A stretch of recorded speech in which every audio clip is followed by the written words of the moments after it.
Hey, it's Kurt with Well Dressed Walrus and the Human Side of Marketing. A quick note about this podcast. Like a lot of our podcasts, we record them a week, sometimes 2 weeks ahead of time. So some of the comments and statistics about the coronavirus that you're going to hear are, in fact, a little bit off because of the way that things have progressed. But regardless of that, the heart of the message is still there, and I hope that this podcast encourages you as we try to find a new normal in doing business and as you think about your marketing during this time. I hope everybody's well, staying healthy. Thanks for all that you do.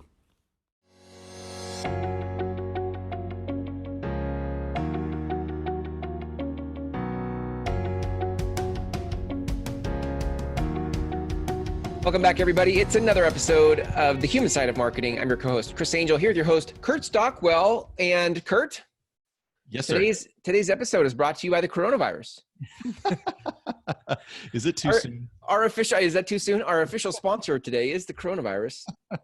I was actually reading an article that Corona beer is up 5% in sales. Oh my gosh. That's crazy. I mean, I get the name similarity, but I guess people are promoting it. I saw somebody on Facebook the other day with their Corona meme with a Corona bottle in there or whatever. And and the rest of the food is on the other side of the refrigerator. yeah, that's funny. Advertising is up organically for Corona beer in the last. Imagine that. I had an idea of an app, a hand sanitizing app. Yeah. So hand sanitizer is getting hard to come by. So we'll create an app and sell it for $15 a download. Yeah. And you could press a little scanner thing. Okay, switch to your right hand, and hand sanitizer. Obviously it's not working, but it wouldn't work, but it would sell. It would sell. There's, but we don't want to capitalize on people's silliness, fear, though, do we? panic. No, we don't want to just do that. Get an air generator and bring an ozone machine and just hose people down with an ozone machine. There you go. We could do that. Yeah, we actually are. One of our neighbors here in our office building, they clean. It's a cleaning service, and they clean offices. And he's like, "Business is good, man." I bet. We're going from 2 days a week to 4 days a week, and he's like, "Wow." So for some businesses, some industries, things are great. Booming. In the hand sanitizer industry, or you're making fake apps that create that sanitize your hands, things are good.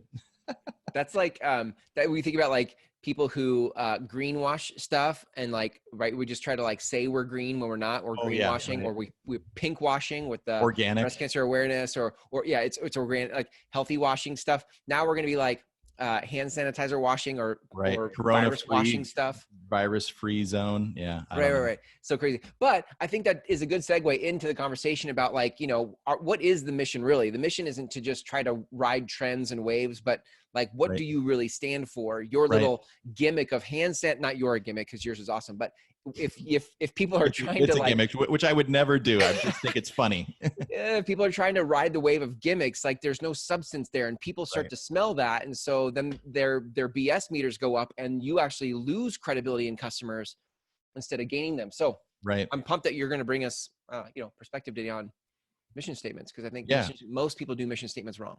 Most people do mission statements wrong. Yeah, most people's mission statements are something dedicated to the long-term profitability of sustainable brands and bringing innovations to consumers and excellent returns to shareholders, blah, blah, blah, blah, blah. La, la, la. I jotted that down for our conversation just to bring to light most of the silly mission statements that people stand at the wall of the mission statement in the hallway of the business, right?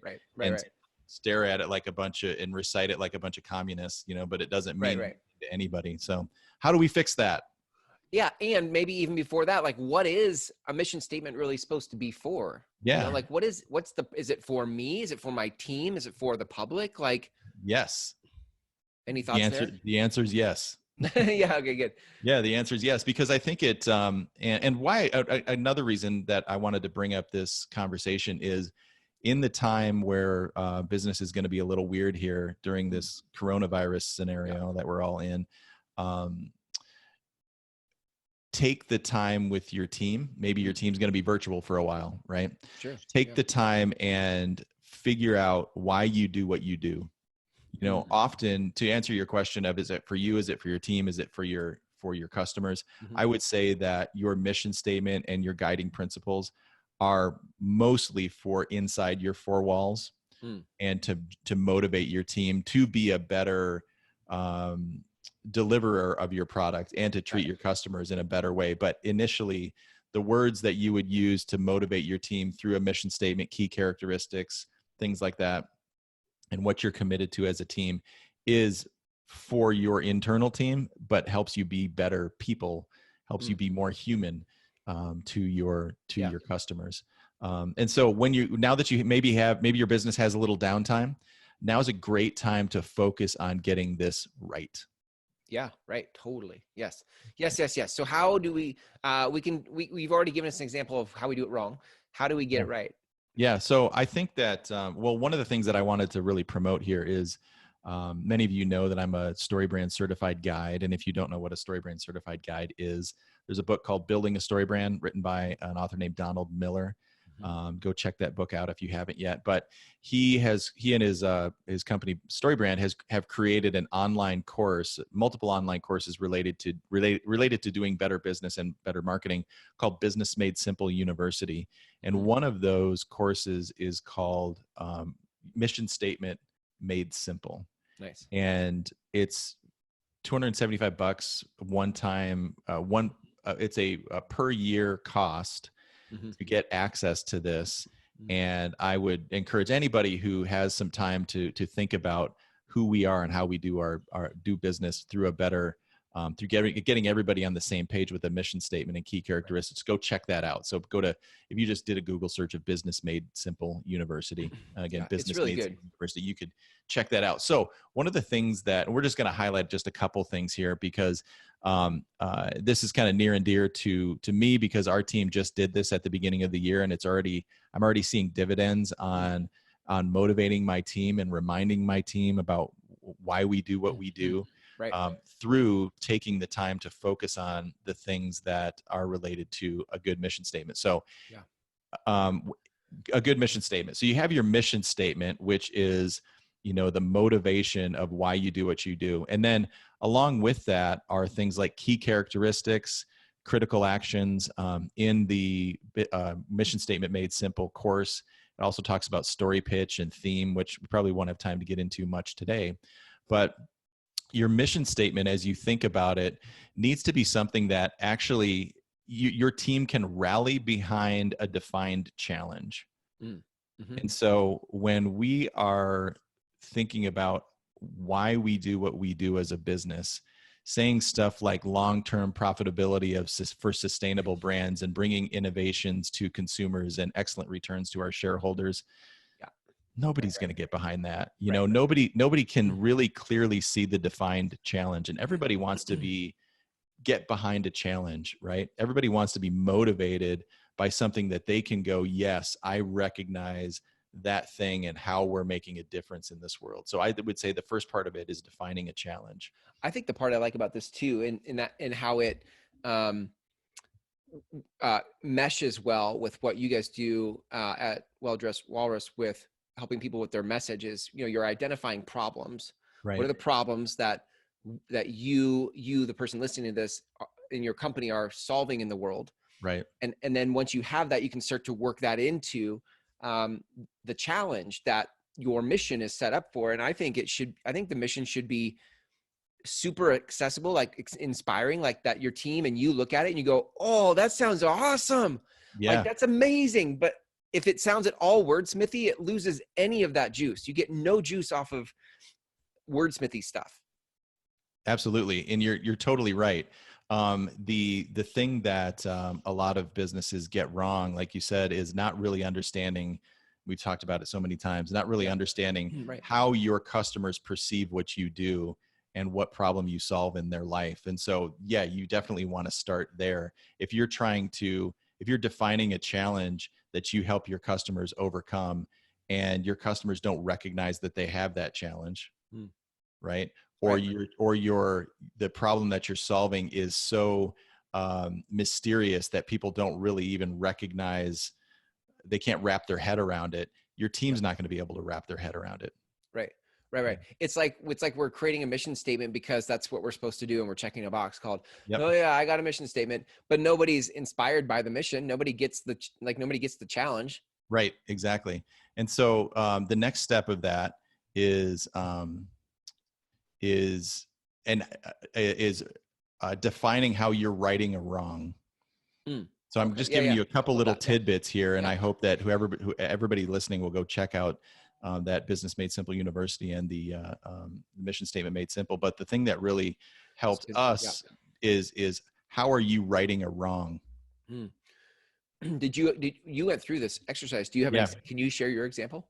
Yeah. So we went through this exercise, and so in the space that we're in, where we do marketing and websites and hosting and digital campaigns for businesses, most businesses, what we've heard is, businesses are really full of a lot of confusion or fear related to marketing because they just don't understand the digital aspect of it. Right.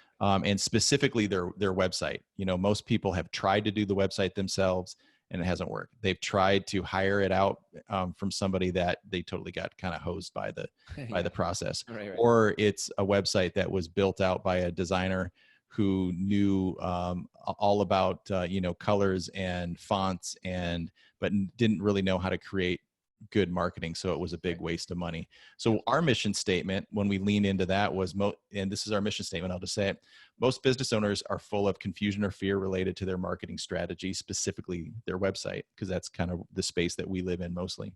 At Well Dressed Walrus, we believe that everyone deserves a trusted partner who cares and takes the time to help them find the right solution so they make smart decisions and grow their company. Nice. So that's our mission statement. Yeah. And it's something that my staff can get behind. It's something that's easy to understand. It's something that is easy to repeat. Yeah. If somebody, like, we've got that poster up in our office, and when somebody walks in and like, oh, what's this? And they read that and they go, oh yeah, I can recognize that and get behind that, and I understand that you see it from my perspective. Right. Yeah. That's cool. A couple other things that are important to remember when it comes to your mission statement: you also need to have key characteristics that your team can get behind. And so what we did is we said that each employee here at Well Dressed Walrus needs to have 3 key characteristics. And number 1 is being positive and helpful. Yeah. Number 2 is being a great communicator. And number 3 is growth minded. So positive and helpful, we seek to understand what and why in all situations with clients and coworkers, and then guide them to the right solution.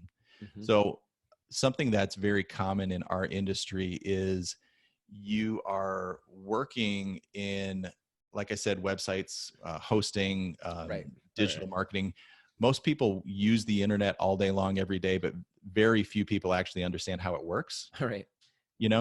So when they're working with somebody who's helping them understand this complex thing, many people feel talked down to. They feel like they are not listened to by companies like ours. So it's really critical that my staff is committed to being positive and helpful and seeking to understand what and why. That was really big for us, because the what and the why is like, what are you really asking and why are you asking that? Right. Because sometimes when people ask us questions about their online marketing or their website or hosting, they think they're asking us a question that they think they're asking a question and it's not being asked in the right way. Right. And if you don't have the attitude of being positive and helpful, you can get frustrated, or kind of you can be off-putting by saying like, I don't know what the heck they're talking about, right? Right. So, often what my staff will do is be like, now, why are you asking that? What things are you seeing? What's the problems that you're seeing? Right. Oh, okay. Actually, what you're seeing is not that, it's this. And this is how we're going to fix it. Yeah. And that leads right into the next piece of being a great communicator. What we say is we seek to make the complex simple for our clients and coworkers. And now I put the coworkers piece into it because half of our staff understands how websites work. The other half of the staff, and our project manager and our, graphic designer and all that, we don't necessarily know how it all works. We Right. just know that it exists, and somehow it all kind of happens in the, I always joke that the magical internet fairies make it all happen. Well, in reality, Right. it's developers like Andy and Jeffrey. So, and then on the flip side, when I'm talking with a developer, two developers who are very left brain, and I'm coming from a creative side, and I'm saying the reason why I want to do this is because of this and that reason, because people aren't understanding don't understand what you guys are saying. So let's make it a little bit more clear, or maybe a little bit more visual. And here's why I feel that way. Taking the time to help people understand. Yeah. And then the last piece of that,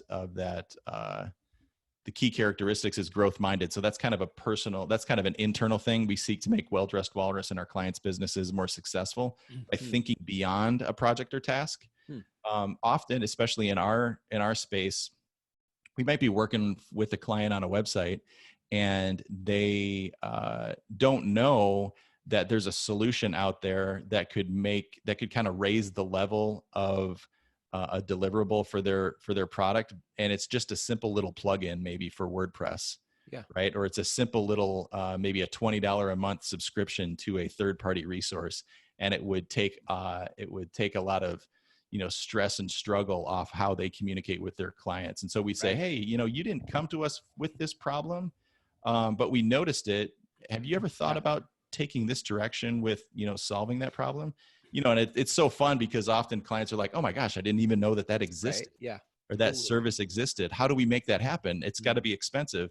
No, actually, it's not that expensive. It takes us maybe 45 minutes to plug it into your website, and it's like a $15 a month subscription. Like, oh my gosh. Right. Yeah, totally. So those are your three key characteristics, right? So we've got positive and helpful, great communicator, and growth minded. Now, just for clarifying those, how do we determine key characteristics? Are they related at all to the mission, or are these just characteristics you made up that sounded good, or what? Yeah. So the idea is you got your mission statement, but how do you how do you act on a daily basis to stay true to that mission statement? So in Mission Statement Made Simple, Donald Miller and his kind of guiding through this whole mission statement process, it's more than just a mission statement. So what we say, is it's actually our guiding principles / mission statement. So I think one of the things where a lot of businesses get it wrong, in another aspect, we already talked about using, big confusing words like sustainable brands and innovations and, bringing excellent returns to our shareholders. They get it wrong in that aspect. But in another way is they have this mission statement, but they don't have, how do you act on a daily basis to deliver this to your customers, right? And one of the another aspect of it is critical actions on a daily basis. What am I doing in critical actions? And so for us, we say, smile and be open-minded, ask good questions and provide clear answers, and follow through and follow up in a timely manner. So if we're doing these things, just those simple things, and keeping that as kind of our guiding principles, and keeping that as what we're committed to, just those simple things, we can deliver a better product. I like this sense of like it goes beyond just a one mission statement thing. There's this document that almost feels like a set of dominoes. Like we're lining things up here. We've got a mission statement, and inside of that mission statement, we've got some key characteristics. Inside those key characteristics, we got some critical actions we could take daily. And if we do the critical actions, all of a sudden, domino down the line, we are fulfilling our mission. Like, they're all lined up and synced up that way, right? Right. Exactly. Yeah. There's a couple other pieces in there called a story pitch and a theme. Again, we're not going to get into those much today because this would be an even longer podcast. But the story pitch is just kind of an explanation of how your business kind of presents itself to the world. And then the theme is kind of something even beyond just your four walls, and what really motivates you personally. So for me, and I'll just say our theme, when small businesses grow, it creates stronger and healthier communities, allowing more opportunities for us all to achieve our dreams. So for me, the reason why I love small business so much is because it creates a healthier Spokane, Mm-hmm. which, you and I live in Spokane, Washington. Right. It creates a healthier culture when small businesses thrive. It Yeah. creates a healthier, healthier, quote unquote, with the coronavirus happening right now, right? You know what I mean by healthier. Yeah. It More creates sanitized. yeah, right. When small business is healthy, our economy is healthy, Yeah. and I get a chance to play a small part of that. And when small business is healthy and our economy is thriving and our city of Spokane is thriving, it's a better world for my kids to live in. Mm-hmm. So that's something that my staff was all able to get behind. And like, why do we want to help small businesses? Right. Because it helps us be better parents. It helps us be, it gives our kids more opportunities, right. Things like that. So for us, that's kind of where we landed for our theme. Yeah. I love that. I think the theme, if you talk about like your team getting behind the mission, I think the theme is another thing that the team can get behind when you're able to cast vision even beyond the thing that your business does. And it's really about the implications of accomplishing your mission. When this mission happens, here's the even bigger picture that most companies don't look at. They just look at this is the transactional thing I do.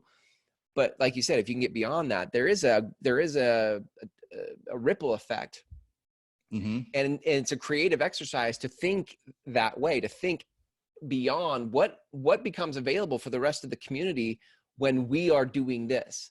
Mm-hmm. And that's fun, because now you start to see that your business actually has a bigger impact than you thought. And that's really fun. Yep, exactly. And another thing to think about too is the idea that if I'm looking at my notes here. Oh yeah. So if you can't get behind something, how is it supposed to guide you? If you can't get behind a message that motivates you, how's it supposed to guide you?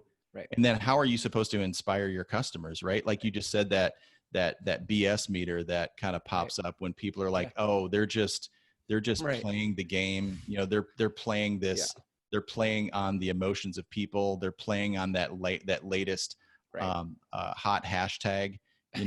People can sense the BS meter starts going and people sense that. I actually lose respect when I feel like somebody just did a wordsmith exercise and they went as far as to frame it. Like they're like, we did it. We checked the box. Now let's frame that puppy. And I'm like, dude, you don't even know what you're doing. Right. Yep. And maybe I'm because I'm in the business world, I'm more sensitive to that. But I think subconsciously everybody can tell if it doesn't make, if it confuses them, they're like, huh? Yeah, exactly. Absolutely. Yep. And I think that like we talked about in the last podcast, that once we get through this time in our culture with what we're dealing with at the moment, there's going to be a new influx of business, and there's going to be there's a wave coming of opportunity for businesses kind of once we get through this slump that's happening in our marketplace. But when that happens, people are going to look for businesses they can trust. So take the time and focus now on things like your mission and values, and that course at Business Made Simple University is a great place to go and make that happen. I know that the work that you guys do through the questions you ask, the playbook you create, the 7-part story brand framework that you walk people through, and all of that is helpful in getting clearer about the mission statement. If people want to reach out to you and learn more about that kind of work that you guys do, how do they reach you for that? Yeah, so you can go to our website at welldressedwalrus.com or wdwalrus.com if you don't want to type it all out. Or probably more importantly, go to clarifymymarketing.com and schedule a time to just have a conversation about, how we can help you clarify your marketing. Nice. Like you mentioned, one of the pieces of this mission statement is understanding your customers. Right. And so if you feel like at some point over the last however many years you've been running your business that you've kind of lost the connection as to what you really do for your customers, or you've never taken the time to really think about how you serve your customers in a way that they understand what problem you solve for them, and how you guide them to success. Maybe first let's have a conversation about that, and then take your team through this process of creating a mission statement and values. Cool. Awesome stuff. Really good. Always good, Kurt. Thank you for your perspective and your time and your generosity. Until next time, stay clean. Yeah. Stay healthy. sanitized. Yeah, right. Thanks, Chris. See you next time.